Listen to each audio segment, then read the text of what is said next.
We're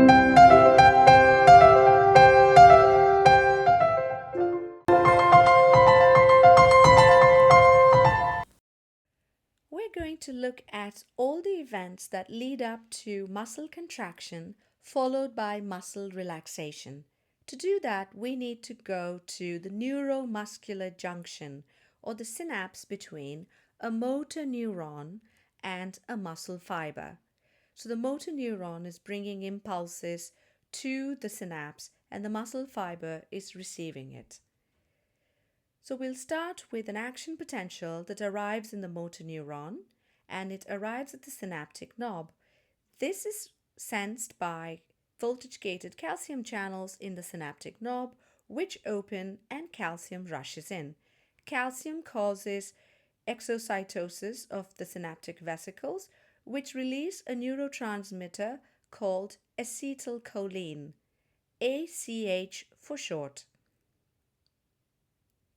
Acetylcholine diffuses across the synaptic cleft and binds to its receptors on the muscle fiber.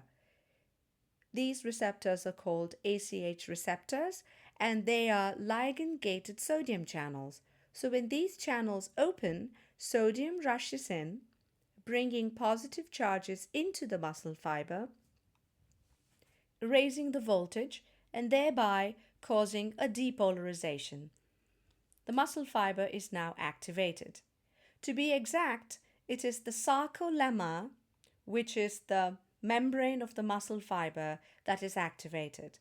So a local potential forms in the region of the sarcolemma, and we call this local potential an end plate potential. So we have just created an end plate potential in the sarcolemma of the muscle fiber. We know that local potentials cannot travel, so we need action potentials to be created. So here is a close-up of the muscle fiber. Shown in blue is the sarcoplasmic reticulum.